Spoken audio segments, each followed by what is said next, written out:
आधी रात को दरवाजे पर कोई डॉक्टर को पुकार रहा था, लेकिन असली डर उस आवाज में नहीं था। डर तो उस सवाल में छिपा था, कौन है? वह कौन है जी? एक आदमी जो अपनी पत्नी की मौत के बाद दूसरी जिंदगी शुरू कर चुका था। क्या अतीत ने इसे सचमुच छोड़ दिया था? डॉक्टर, डॉक्टर, परेशान कर डाला। इतनी रात गए। आंखें खोलकर देखा, अपने दक्षिणाचरण बाबू थे। हड़बड़ा कर उठकर टूटी पीठ की चौकी घसीट कर उन्हें बैठने को दी और उद्विग्न भाव से मुंह की ओर देखा। घड़ी देखी, रात के 2:30 बजे थे। दक्षिणाचरण बाबू ने विवर्ण मुख विस्फारित नेत्रों से कहा, आज रात को फिर वही उपद्रव मच गया है। तुम्हारे औषधि कुछ काम नहीं आई। मैंने कुछ संकोच के साथ कहा, मालूम होता है आपने शराब की मात्रा फिर बढ़ा दी है। दक्षिण चरण बाबू ने अत्यंत खिंचकर कहा, यह तुम्हारा भारी भ्रम है। शराब की बात नहीं। अधोपांत विवरण सुने बिना तुम असली कारण का अनुमान नहीं कर पाओगे। आली में मिट्टी के तेल की छोटी सी डिबरी मंद मंद जल रही थी। मैंने उसे उकसा दिया। प्रकाश थोड़ा जगमगा उठा और बहुत सा धुआं निकलने लगा। धोती का छोर देह के ऊपर खींचकर अखबार बिछे चीर के खोखे पर बैठ गया। दक्षिणाचरण बाबू कहने लगे, मेरी पत्नी जैसी गृहिणी मिलना बहुत कठिन है, किंतु तब मेरी अवस्था ज्यादा नहीं थी। सहज ही रसाधिक्य हो गया था। 30 पर काव्य शास्त्र का अच्छी तरह अध्ययन किया था। इसने मेरे गृहिणीपन से मन नहीं भर पाता था। कालिदास का यह श्लोक प्राय मन में उभर आता, गृहिणी सजीव सखी मित्र प्रिय शिष्य ललिते कला विधो। किंतु मेरी पत्नी पर ललित कला विधि का कोई उपदेश नहीं चल पाता था, और यदि सखी भाव से प्रथम संभाषण करता तो वे हंसकर उड़ा देती। गंगा के प्रवाह से जिस प्रकार इंद्र का ऐरावत परास्त हो गया था, वैसे ही उनकी हंसी के सामने बड़े बड़े काव्यों के टुकड़े और प्यार के अच्छे अच्छे संभाषण क्षण भर में ही खिसक कर बह जाते। हंसने की उनमें अपूर्व क्षमता थी। उसके बाद आज लगभग 4 वर्ष हुए मुझे भयंकर रोग ने धर दबाया। होठों पर दाने निकल आए, ज्वर विकार हुआ, मरने की सी हालत हो गई। बचने की कोई आशा नहीं थी। एक एक दिन ऐसा हुआ कि डॉक्टर भी जवाब दे गया। मेरे एक आदमी ने कहीं से एक ब्रह्मचारी को ला उपस्थित किया। उसने गाय के घी के साथ एक जरी पीसकर मुझे खिला दी। चाहे औषधि के गुण से हो या भाग्य के फेर से, उस बार मैं बच गया। बीमारी के समय मेरी स्त्री ने दिन रात एक क्षण भी विश्राम नहीं किया। उन कई एक दिनों में एक अबला स्त्री ने मनुष्य की सामान्य शक्ति के सहारे प्राण प्रण से व्याकुलता के साथ द्वार पर आए हुए यमदूत से अनवरत युद्ध किया। अपने संपूर्ण प्रेम, समस्त हृदय, सारी सेवा से उसने मेरे इस अयोग्य प्राण को स्वयं मानो दुधमुहे शिशु समान दोनों हाथों से छिपाकर ढक लिया था। आहार नहीं, नींद नहीं, संसार में और किसी का कोई ध्यान न रहा। यम तो पराजित बाघ के समान मुझे अपने चंगुल से छोड़कर चले गए, किंतु जाते जाते मेरी स्त्री पर एक प्रबल पंजा मार गए। मेरी स्त्री उस समय गर्भवती थी। कुछ समय बाद उन्होंने एक मृत संतान को जन्म दिया। उसके साथ ही उनके नाना प्रकार के जटिल रोगों का सुभात हुआ। तब मैंने उनकी सेवा आरंभ कर दी। उससे वे बहुत व्याकुल हो उठी, कहने लगी, अरे क्या करती हो, लोग क्या कहेंगे। इस प्रकार दिन रात तुम मेरे कमरे में मत आया जाया करो। वह पंखे की हवा के बहाने यदि रात को ज्वर के समय मैं पंखा झलने चला जाता तो भारी छीना झपटी मच जाती। किसी दिन उनके शुश्रूषा के कारण यदि मेरे नियमित भोजन के समय में 10 मिनट की देरी हो जाती, वह भी नाना प्रकार का अनुनय अनुयोग का कारण बन जाती। थोड़ी सी सेवा करने पर लाभ के बदले हानि होने लगती। वे कहती, पुरुषों का इतना अति करना अच्छा नहीं है। हमारे बरानगर के उस घर को मेरा ख्याल है तुमने देखा है। घर के सामने की बगीचा है और बगीचे के सामने गंगा बहती है। हमारे सोने के कमरे के नीचे ही दक्षिण की ओर मेहंदी की बाड़ लगाकर कुछ जमीन घेर कर मेरी पत्नी ने अपने मनपसंद बगीचे का एक टुकड़ा तैयार किया था। संपूर्ण बगीचे में वही भाग अत्यंत सीधा साधा और एकदम देसी था। अर्थात उसमें गंध की अपेक्षा वर्ण की बहार, फूल की तुलना में पत्तों का वैचित्र्य नहीं था और गमलों में लगाए छोटे पौधे के समीप कमची के सहारे कागज की बनी लैटिन में लिखे नाम की जय ध्वजा नहीं उड़ती थी। बेला, जूही, गुलाब, गंधराज, कनेर और रजनीगंधा का ही प्रादुर्भाव कुछ अधिक था। एक विशाल मौलश्री वृक्ष के नीचे सफेद संगमरमर पत्थर का चबूतरा बना था। स्वस्थ रहने पर वे स्वयं खड़ी होकर दोनों समय उसको धोकर साफ करवाती थी।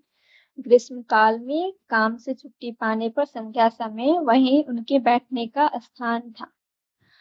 वहां से गंगा दिखती थी, किंतु गंगा से कोठी की छोटी नौका में बैठे बाबू लोग उनको नहीं देख पाते थे। बहुत दिन तक चारपाई पर पड़े पड़े एक दिन चैत में शुक्ल पक्ष की संध्या को उन्होंने कहा, घर में बंद रहने से मेरा प्राण न जाने कैसा हो रहा है। आज एक बार अपने उस बगीचे में जाकर बैठूंगी। मैंने उसको बहुत संभाल कर पकड़ते हुए धीरे धीरे ले जाकर उसी मौलश्री वृक्ष के नीचे बने पत्थर की वेदी पर लिटा दिया। यो तो मैं अपनी जांग पर ही उनका सिर रख सकता था, किंतु मैं जानता था कि वे इसे विचित्र सा आचरण समझेगी, इसलिए एक तकिया लगाकर उनके सिर के नीचे रख दिया। मौलश्री के दो एक खिले हुए फूल झड़ रहे थे और शाखाओं के बीच से छायांकित ज्योत्सना उनके शीर्ण मुख के ऊपर आ पड़ी। चारों ओर शांति और निस्तब्धता थी। उस सघन गंधपूर्ण छाया अंधकार में एक ओर चुपचाप बैठकर उनके मुख की ओर देखकर मेरी आंखों में पानी भर आया। मैंने धीरे धीरे बहुत समीप पहुंचकर अपने हाथों से उनका एक उत्पत शीर्ण हाथ ले लिया। उस पर उन्होंने कोई आपत्ति नहीं की। कुछ देर इसी प्रकार चुपचाप बैठे बैठे मेरा हृदय ना जाने कैसा उद्वेलित हो उठा। मैं बोल उठा, तुम्हारे प्रेम को मैं कभी नहीं भूलूंगा। अभी समझा इस बात के कहने की कोई आवश्यकता नहीं थी। मेरी पत्नी हंस पड़ी। उस हंसी में लज्जा थी, सुख था और थोड़ा सा अविश्वास था और उसमें काफी मात्रा में परिहास की तीव्रता भी थी।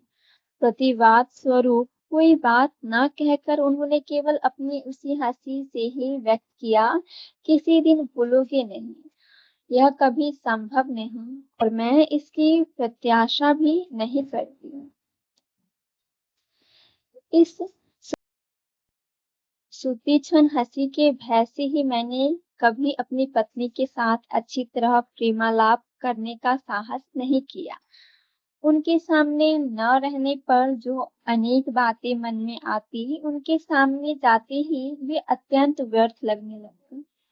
छत अक्षरों में जो बातें पढ़ने पर नेत्रों से आंसू की धारा बहने लगती है, उनको मुंह से कहते हमें क्यों हंसी आती है, यह मैं आज तक नहीं समझ सका।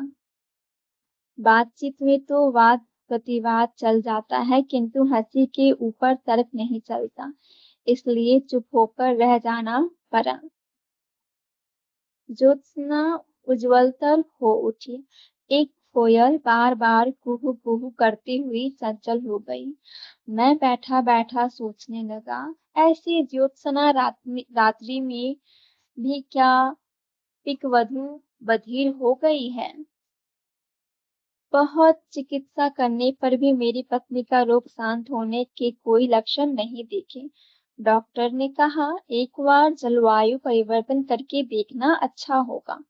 मैं पत्नी को लेकर इलाहाबाद चला गया। इतना कहकर दक्षिणा बाबू सहसा चौंक कर चुप हो गए। संदेहपूर्ण भाव से मेरे मुख की ओर देखा, उनके बाद दोनों हाथों से सिर थाम कर सोचने लगे। मैं भी चुप बैठा रहा। ताक में केरोसिन की डिबरी डिमडिमा कर जलने लगी और निस्तब्ध कमरे में मच्छरों की भिनभिनाहट स्पष्ट रूप से सुनाई दे रही थी। हठात मौन तोड़कर दक्षिणा बाबू ने कहना शुरू किया, वहां हैरान डॉक्टर पत्नी की चिकित्सा करने लगे। अंत में बहुत दिन तक स्थिति में कोई अंतर होते न देखकर डॉक्टर ने भी कह दिया, मैं भी समझ गया और मेरी पत्नी भी समझ गई कि उनका रोग अच्छा होने वाला नहीं है। उनको सदा रुग्ण कहकर ही जीवन काटना पड़ेगा। तब एक दिन मेरी पत्नी ने मुझसे कहा, जब न तो व्याधि ही दूर होती है और न मरने की ही कोई आशा है, तब और कितने दिन इस जीवन मृत्यु को लिए काटोगे, तुम दूसरा विवाह करो। यह मानो केवल एक युक्तिपूर्ण और समझदारी की बात थी। इसमें कोई भारी महत्व, वीरत्व या कुछ असामान्य था, ऐसा लेश मात्र भी उनका भाव नहीं था। अब मेरे हंसने की बारी थी, किंतु मुझमें क्या उस प्रकार हंसने की क्षमता है। मैं उपन्यास के प्रधान नायक के समान गंभीर और सगर्व भाव से कहने लगा, जितने दिन इस शरीर में प्राण है, वे टोक कर बोली, बस बस और अधिक मत बोलो, तुम्हारी बात सुनकर मैं तो दंग रह जाती हूँ। पराजय स्वीकार न करते हुए मैं बोला, इस जीवन में और किसी से प्रेम नहीं कर सकूंगा। सुनकर मेरी पत्नी जोर से हंस पड़ी। तब मुझे परास्त होना पड़ा। मैं नहीं जानता कि उस समय कभी अपने आप से भी स्वच्छ स्वीकार किया था या नहीं, किंतु इस समय मैं समझ रहा हूँ कि उस आरोग्य आशाहीन सेवा कार्य से मैं मन ही मन थक गया था। उस काम में चूक करूंगा ऐसी कल्पना भी मेरे मन में नहीं थी, अतएव चिर जीवन इस चिर रुगन को लेकर बिताना होगा, यह कल्पना भी मुझे पीड़ाजनक प्रतीत हुई।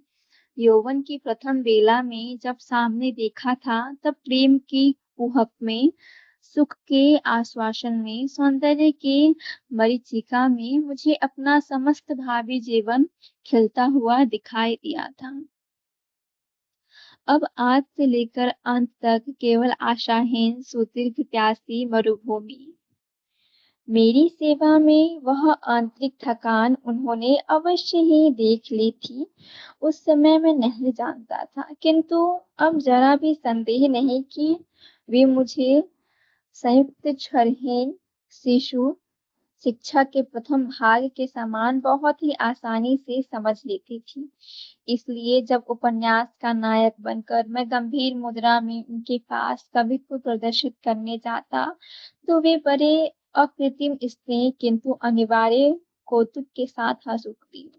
मेरे अपने अगोचर अंतर की सब बातों को भी वे अंतर्यामी के समान जानती थी।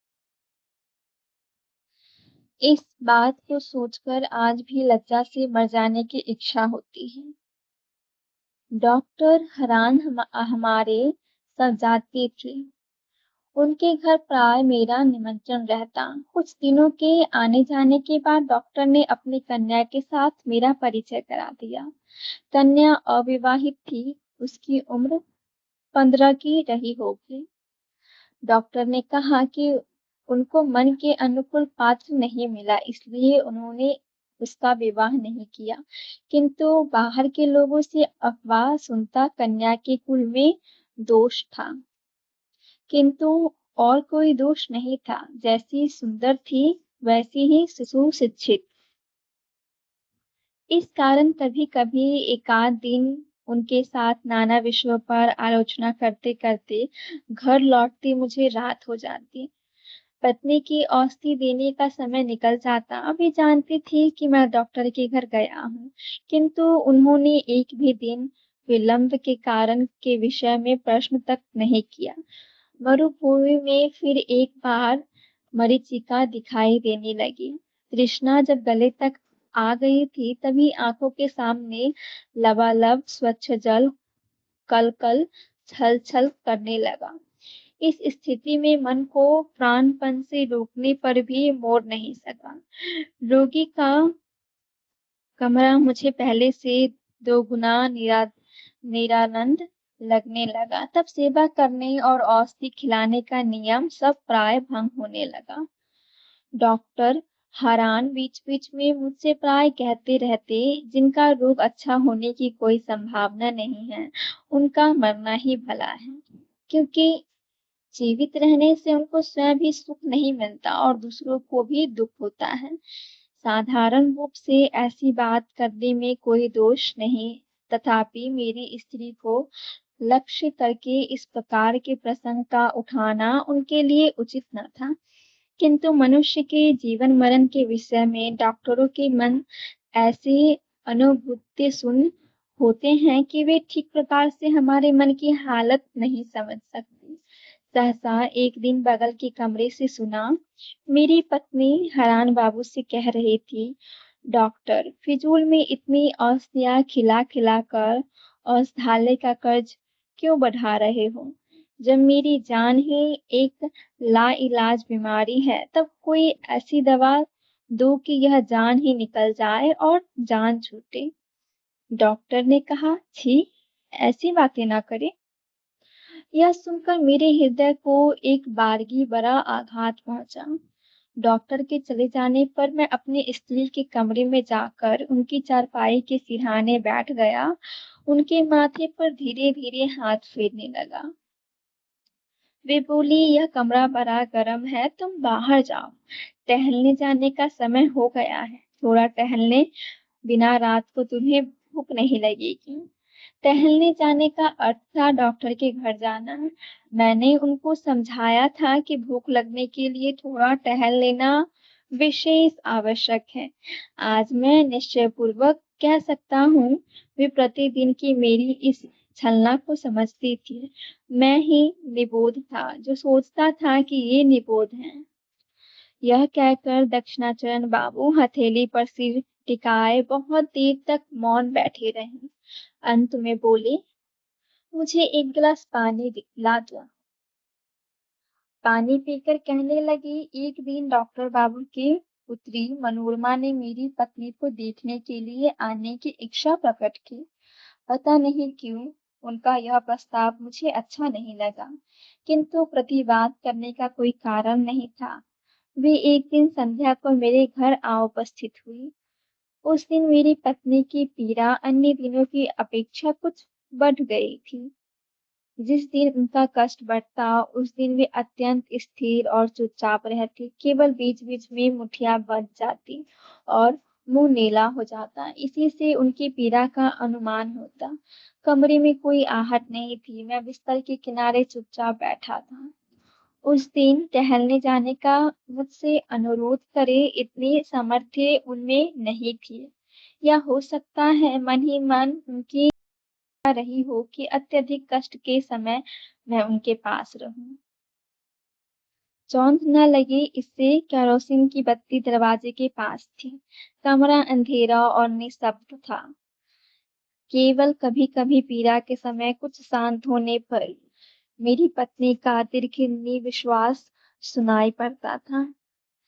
इस समय मनोरमा कमरे के दरवाजे पर आ खड़ी हुई। उल्टी ओर से बत्ती का प्रकाश आकर मुख पर पड़ा। प्रकाश से चौंधिया जाने के मारे कमरे में कुछ भी न देख पाने के कारण वे कुछ क्षणों तक दरवाजे के पास खड़ी इधर-उधर करने लगी। मेरी स्त्री ने चौंक कर मेरा हाथ पकड़कर पूछा, वह कौन है? अपने उस दुर्बल अवस्था में सहसा अपरिचित व्यक्ति को देखकर उन्होंने डरकर मुझसे 2-3 बार अस्पष्ट स्वर में प्रश्न किया, कौन है? वह कौन है जी? ना जाने मेरी कैसी दुर्बुद्धि हुई कि मैंने पहले ही कह दिया मैं नहीं जानता। कहते ही मानो किसी ने मुझे चाबुक मारा। दूसरे क्षण मैं बोला, ओह! डॉक्टर बाबू की लड़की। पत्नी ने एक बार मेरे मुख की ओर देखा, मैं उनके मुख की ओर नहीं देख सका। दूसरे क्षण उन्होंने क्षीण स्वर में अभ्यागत से कहा, आप जाइए, मुझसे बोले, उजाला करो। मनोरमा कमरे में आकर बैठ गई। उनके साथ मरीज की थोड़ी बहुत बातचीत चलने लगी।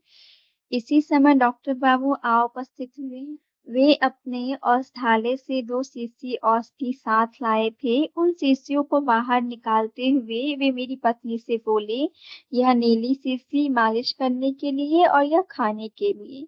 देखिए, दोनों को मिलाइएगा नहीं, यह औषधि भयंकर विष है।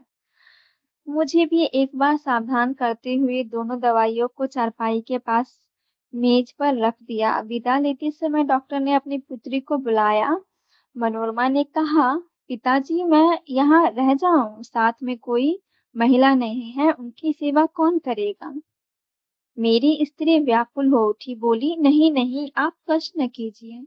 पुरानी नौकरानी है, वह माँ की भांति मेरी सेवा करती है। डॉक्टर हंसते हुए बोले, यह लक्ष्मी स्वरूप है, चिरकाल से दूसरे की सेवा करती आ रही है, दूसरे की सेवा सहन नहीं कर सकती। पुत्री को लेकर जाने की तैयारी कर रही थी कि उसी समय मेरी स्त्री बोली, डॉक्टर बाबू ये इस बंद कमरे में बहुत समय से बैठे हैं, इनको थोड़ी देर बाहर घुमा ला सकते हैं? डॉक्टर बाबू ने मुझसे कहा, चलिए ना, आपको नदी के किनारे थोड़ा घुमा लाए। मैं तनिक आपत्ति प्रकट करने के बाद शीघ्र ही राजी हो गया। डॉक्टर बाबू ने चलते समय दवाइयों की दोनों शीशियों के संबंध में फिर मेरी पत्नी को सावधान कर दिया। उस दिन मैंने डॉक्टर के घर ही भोजन किया। लौटने में रात हो गई। आकर देखा मेरी स्त्री छटपटा रही थी। मैंने पश्चाताप से पीड़ित होकर पूछा, क्या तुम्हारी तकलीफ बढ़ गई है? वे उत्तर न दे सकी। चुपचाप मेरे मुख की ओर देखने लगी। उस समय उनका गला रुध गया था। मैं तुरंत रात में ही डॉक्टर को बुला लाया। डॉक्टर आकर पहले तो बहुत देर तक कुछ समझ ही न सके। अंत में उन्होंने पूछा, क्या तकलीफ बढ़ गई है? एक बार दवा की मालिश करके क्यों न देखा जाए? यह कहते हुए उन्होंने टेबल से शीशी उठाकर देखी, वह खाली थी। मेरी पत्नी से पूछा, क्या आपने गलती से यह दवाई खाई है? मेरी पत्नी ने गर्दन हिलाकर चुपचाप बताया, हाँ। डॉक्टर तुरंत अपने घर से पंप लाने के लिए गाड़ी में दौड़े। मैं अर्धमूर्छित सा पत्नी के बिस्तर पर पड़ गया। उस समय जिस प्रकार माता पीड़ित शिशु को सांत्वना देती है, उसी प्रकार उन्होंने मेरे सिर को अपने वक्षस्थल के पास खींचकर हाथों के स्पर्श द्वारा मुझे अपने मन की बात समझाने की चेष्टा की। केवल अपने उस करुण स्पर्श के द्वारा ही वे मुझसे बार-बार कहने लगी, दुखी मत होना, अच्छा ही हुआ, तुम सुखी रहोगी। यही सोचकर मैं सुख से मर रही हूँ। जब डॉक्टर लौटे तो जीवन के साथ साथ मेरी स्त्री यंत्रणाओं का भी अवसान हो गया था। दक्षिणाचरण फिर से एक बार पानी पीकर बोले, ओह, बड़ी गर्मी है। यह कहते हुए तेजी से बाहर निकलकर बरामदे में 2-4 बार टहलने के बाद फिर आ बैठे। अच्छी तरह स्पष्ट हो गया। वे कहना नहीं चाहते थे, किंतु मानो मैंने जादू से उनसे बात निकलवा ली। फिर आरंभ किया। मनोरमा से विवाह करके घर लौट आया। मनोरमा ने अपने पिता की सम्मति के अनुसार मुझसे विवाह किया, किंतु जब मैं उससे प्रेम की बात कहता, प्रेमालाप करके उसके हृदय पर अधिकार करने की चेष्टा करता, तो वो हंसती नहीं, गंभीर बनी रहती। उसके मन में कहाँ किस जगह क्या खटक लग गया था, मैं कैसे समझता। इन्हीं दिनों मेरी शराब पीने की लत बहुत बढ़ गई। एक दिन शरद के आरंभ में संध्या को मनोरमा के साथ अपने बरानगर के बाग में टहल रहा था। घोर अंधकार हो आया था। घोंसलों में पक्षियों के पंख फड़फड़ाने तक की आहट नहीं थी। केवल घूमने के रास्ते के दोनों किनारे घनी छाया से ढके झाऊ के पेड़ हवा में सर-सर करते काँप रहे थे। थकान का अनुभव करती हुई मनोरमा उसी मोलश्री वृक्ष के नीचे शुभ्र पत्थर की वेदी पर आकर अपने हाथों के ऊपर सिर रखकर लेट गई। मैं भी पास आकर बैठ गया। वहां और भी घना अंधकार था। आकाश का जो भाग दिखाई दे रहा था, वह पूरी तरह चारों ओर से भरा था। वृक्षों के तले के झिंगुरों की धवनी मानो अनंत गगन के वृक्ष से संयुक्त निस्तब्धता पर ध्वनि की एक पतली किनारी बुन रही हूँ। उस दिन भी शाम को मैंने कुछ शराब पी थी। मन खूब सरल अवस्था में था। अंधकार जब आंखों को सहन हो गया, तब वृक्षों की छाया के नीचे पांडु वर्ण वाली उस शिथिल आंचल शांतकाय रमणी की अस्पष्ट मूर्ति मेरे मन में एक अनिवार्य आवेग का संचार कर दिया। मुझे लगा वह मानो कोई छाया हो, मैं उसे मानो किसी भी तरह अपनी बाहों में बांध नहीं सकूंगा। उसी समय अंधेरे झाऊ वृक्षों की चोटियों पर जैसे आग जल उठी हो। उसके पश्चात कृष्ण पक्ष के क्षीण हरे द्वार पर चांद ने धीरे धीरे वृक्षों के ऊपर आकाश में आरोहण किया। सफेद पत्थर पर सफेद साड़ी पहने उसी थकी लेटी रमणी के मुख पर ज्योत्सना आकर पड़ी। मैं और न सह सका। पास आकर हाथों में उसका हाथ लेकर बोला, मनोरमा, तुम मेरा विश्वास नहीं करती, पर मैं तुमसे प्रेम करता हूँ। मैं तुमको कभी नहीं भूल सकता। बात कहते ही मैं चौंक उठा। याद आया, ठीक यही बात मैंने कभी किसी और से भी कही थी। और तभी मोलश्री की शाखाओं के ऊपर होती हुई छाओ वृक्ष की चोटी पर से होती हुई कृष्ण पक्ष के पीतवर्ण खंडित चांद के नीचे से गंगा के पूर्वी किनारे से लेकर गंगा के सुदूर पश्चिमी किनारे तक हाहाकार करती एक हंसी अत्यंत तीव्र वेग से प्रवाहित हो उठी। वह मर्मभेदी हंसी थी या अभ अभरभेदी हाहाकार था, कह नहीं सकता। मैं उसी क्षण मूर्छित होकर पत्थर की वेदी से नीचे गिर पड़ा। मूर्छा भंग होने पर देखा अपने कमरे में बिस्तर पर लेटा हूँ, पर पत्नी ने पूछा, तुम्हें अचानक यह क्या हुआ? मैंने कांपते हुए कहा, तुमने सुना नहीं? समस्त आकाश को परिपूर्ण करती हुई एक हाहा करती हंसी ध्वनित हुई थी। पत्नी ने हंसकर कहा, वह हंसी थोड़ी ही थी। पंक्ति बांधकर पंछियों का एक बहुत बड़ा झुंड उड़ा था। उन्हीं के पंखों का शब्द सुनाई दिया था। तुम इतने से ही डर जाते हो? दिन के समय मैं सच समझ गया कि वह सचमुच पंछियों के झुंड के उड़ने का ही शब्द था। इस ऋतु में उत्तर दिशा में हंस श्रेणी नदी के कछार में चारा चुगने के लिए आती है, किंतु संध्या पर यह विश्वास टिक नहीं पाता था। उस समय लगता मानो चारों ओर समस्त अंधकार को भरती हुई सघन हंसी जमा हो गई हो। किसी सामान्य बहाने से ही अचानक आकाशव्यापी अंधकार को विदीर्ण करके ध्वनित हो उठेगी। अंत में ऐसा हुआ कि संध्या के बाद मनोरमा से मुझे कोई भी बात करने का साहस न होता। तब मैं बारानगर के अपने घर को त्याग कर मनोरमा को साथ लेकर नौका पर बाहर निकल पड़ा। अगहन के महीने में नदी की हवा से सारा भय भाग गया। कुछ दिनों बड़े सुख में रहा। चारों ओर के सौंदर्य से आकर्षित होकर मनोरमा भी मानो बहुत दिन बाद मेरे लिए अपने हृदय का रुद्र धीरे धीरे खोलने लगी। गंगा पार कर, घर पार कर अंत में हम पटना में आ पहुंचे। भयकारी पटना उस समय हेमंत ऋतु की विवरलीन भुजगिनी के समान कृष्ण निर्जीव सी लंबी शीत निद्रा में मगन थी और दक्षिण के ऊंचे किनारों पर गांवों के आमों के बगीचे इस राक्षसी नदी के मुख में करवट बदलती और विदीर्ण तटभूमि छपाक से टूट टूट कर गिर पड़ती। यहाँ घूमने की सुविधा देखकर नौका बांध दी। एक दिन घूमते हुए हम दोनों बहुत दूर चले गए। सूर्यास्त की स्वर्ण छाया विलीन होते ही शुक्ल पक्ष का निर्मल चंद्रलोक देखते देखते खिल उठा। अंतहीन शुभ्र बालू के कछार पर जब अजस्त्र मुक्त उच्च वसित ज्योत्सना एकदम आकाश की सीमाओं तक प्रसारित हो गई, तब लगा मानो जन्ने सुनने चंद्रलोक के असीम स्वप्न राज्य में केवल हम दो व्यक्ति ही भ्रमण कर रहे हैं।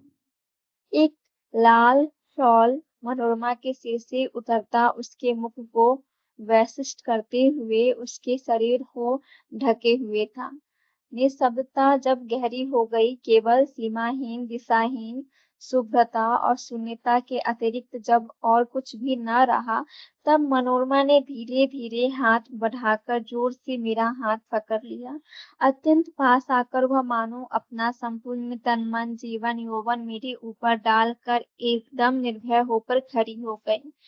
मैंने पुलकित उद्वेलित हृदय से सोचा, कमरे के भीतर क्या भला यथेष्ट प्रेम किया जा सकता है? यदि ऐसा अनावृत मुक्त अनंत आकाश ना हो, तो क्या कहीं दो व्यक्ति बन सकते हैं? उस समय लगा हमारे न घर है, न द्वार है, न कहीं लौटना है। बस हम इसी प्रकार हाथ में हाथ लिए अगम्य मार्ग में उद्देश्यहीन भ्रमण करते हुए चंद्रलौकित शून्यता पर पैर धरते मुक्त भाव से चलते रहेंगे। इसी प्रकार चलते चलते एक जगह पहुंचकर देखा, थोड़ी दूर पर बालुका राशि के बीच एक जलाशय सा बन गया था। पटना के उतर जाने पर उसमें पानी जमा रह गया था। उस मरु बालुका वैशिष्ट निस्तरंग गाढ़ निर्दामगन निश्चल जल पर विस्तृत ज्योत्सना की रेखा मूर्छित भाव से पड़ी थी। उसी स्थान पर आकर हम दोनों व्यक्ति खड़े हो गए। मनोरमा ने न जाने क्या सोचकर मेरे मुख की ओर देखा। अचानक उसके सिर पर से शॉल खिसक गया। मैंने ज्योत्सना से खिला हुआ उसका वह मुंह उठाकर चूम लिया। उसी समय जनमानव शून्य निसंग मरुभूमि के गंभीर स्वर में न जाने कौन सी 3 बार बोल उठा, कौन है, कौन है? मैं चौंक पड़ा। मेरी पत्नी भी कांप उठी, किंतु दूसरे ही क्षण हम दोनों ही समझ गए कि यह शब्द मनुष्य का नहीं है और मानवीय भी नहीं था। कछार में विहार करने वाले जलधर पंछी की आवाज थी। इतनी रात को अचानक अपने निरापद निर्भीत निवास के समीप जन समागम देखकर वह चौंक उठा था। भय से चौंककर हम दोनों छटपट नौका में लौट आए। रात को आकर बिस्तर पर लेट गए। थकी होने के कारण मनोरमा शीघ्र ही सो गई।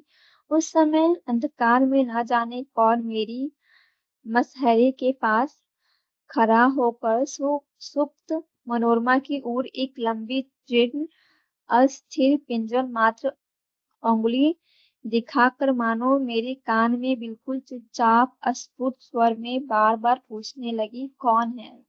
कौन है? वह कौन है जी? झटपट उठकर दिया जलाए, घिस कर बत्ती जलाई। उसी क्षण वह छाया मूर्ति विलीन हो गई। मेरी मसहरे को कपाकर, नौका को डगमगा कर, मेरे सफेद सने शरीर के रक्त को वर्ष करके हा हा करती हुई एक हंसी अंधकार रात्रि में बहती हुई चली गई। पदना को पार कर, पदना के कछाड़ को पार कर, उसके तटवर्ती समस्त सुप्त देश ग्राम नगर पार कर, मानो वह चिरकाल से देश देशांतर लोक लोकांतर को पार करती क्रमश छिन छिनतर छिनतम होकर सुदूर की ओर चली जा रही थी। धीरे धीरे वह मानो जन्म जन्म मृत्यु के देश को पीछे गई, क्रमश वह मानो सुई के अर्घभाग के समान क्षीणतम हो गई। मैंने इतना क्षीण स्वर पहले कभी नहीं सुना, कल्पना भी नहीं की। मानो मेरे दिमाग में अनंत आकाश हो और वह शब्द कितने ही दूर क्यों न जा रहा हो, किसी भी प्रकार मेरे मस्तिष्क की सीमा छोड़ नहीं पा रहा हूँ। अंत में जब नितांत असहाय हो गया, तब सोचा बत्ती बुझाए बिना सो नहीं पाऊंगा। जैसे ही रोशनी बुझाकर लेटा, वैसे ही मेरी मसहरी के पास मेरे कान के समीप अंधेरे में वह अवरुद्ध स्वर फिर बोल उठा, कौन है? कौन है? वह कौन है जी? मेरे हृदय का रक्त भी उसी पर ताल देता हुआ क्रमश धवलित होने लगा। कौन है? कौन है? वह कौन है? कौन है? उसी गहरी रात में निःशब्द नौका में मेरी गोलाकार घड़ी भी सजीव होकर अपने घंटे की सुई को मनोरमा की ओर घुमाकर शेल्फ के ऊपर से ताल मिलाकर बोलने लगी, कौन है? वह कौन है जी? कौन है? कौन है? कहते कहते दक्षिणा बाबू का रंग फीका पड़ गया, उनका गला रुध गया। मैंने उनको सहारा देते हुए कहा, थोड़ा पानी पीजिए। उसी समय सहसा मेरी केरोसिन की बत्ती लुप लुप करती बुझ गई। अचानक देखा बाहर प्रकाश हो गया। कौवा बोल उठा, दहिंगल पंछी सिसकारी भरने लगा। मेरे घर के सामने वाले रास्ते पर भैंसा गाड़ी का चरमर चरमर शब्द होने लगा। दक्षिणा बाबू के मुख की मुद्रा अब बिल्कुल बदल गई। अब भय का कोई चिन्ह न रहा। रात्रि की कुहक में, काल्पनिक शंका के मतता में मुझसे जो इतनी बातें कह डाली, उसके लिए वे अत्यंत लज्जित और मेरे ऊपर मन ही मन क्रोधित हो उठे। शिष्टाचार प्रदर्शन शब्द के बिना ही वे अकस्मात उठकर द्रुत गति से चले गए। उसी दिन आधी रात में फिर मेरे दरवाजे पर खटखटाहट हुई। Doctor, doctor.